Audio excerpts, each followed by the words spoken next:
உனக்கு வரப்போற சவால் எல்லாமே தெரியும், இழப்பு எல்லாமே தெரியும், ஆனா அப்படியே உனக்கு நல்ல முடிவு வரும்படி நான் திட்டமிட்டு வச்சிட்டேன், நீ என்ன நம்புன்ற.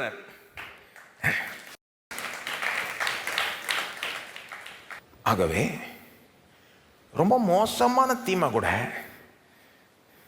தேவனுடைய திட்டத்தை கெடுக்க முடியாது, கெடுக்க முடியாது.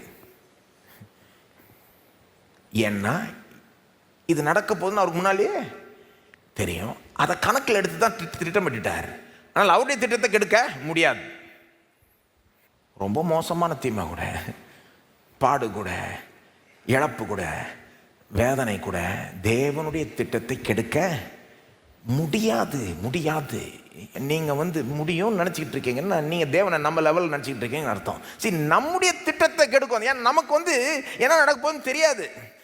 நம்ம இப்படி ஒரு பிளான் போடுறோம், திடீர்னு ஏதோ எதிர்பாராத நடக்கிறப்போ எல்லாத்தையும் மாற்ற வேண்டியதாக இருக்குது. அல்லது நம்ம ரொம்ப புத்திசாலிகளாக இருந்தால் முன்னாகவே கொஞ்சம் யோசித்து பார்ப்போம், என்ன நடக்கலாம், இப்படி நடந்தால் பிளான் பி, இப்படி நடந்தால் பிளான் சி, இன்கேஸ்ன்னு போட்டு வைப்போம் பிளான்.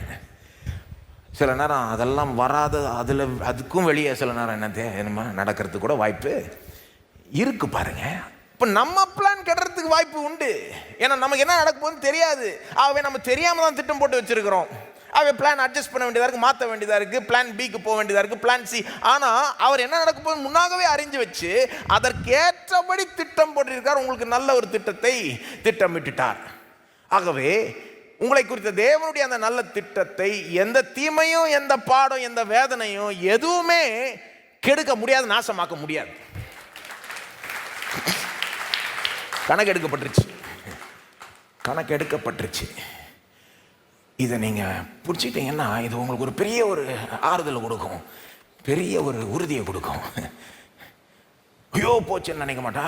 என்ன போச்சு? ஒருவேளை நம்ம திட்டம் போயிருக்கலாம், நம்ம பிளான் கெடுக்கப்பட்டிருக்கலாம். ஒத்துக்கிறேன் நான்.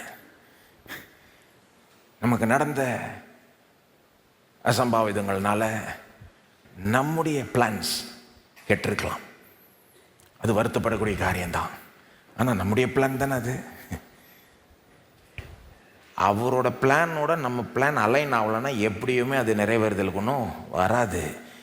அது நிறைவேறத்தக்க ஒரு பிளானே கிடையாது. It is not worth fulfilling. அவர் plans are not so great that it is worth fulfilling. நம்ம கடவுள் கிடையாது. நம்முடைய திட்டங்கள் கடவுளுடைய திட்டத்தை போல கிடையாது. நம்முடைய திட்டம் நிறைவேறி தான் ஆகணும்னு ஒன்றும் கிடையாது. நம்ம அந்த அளவுக்கு பெரியவங்களா?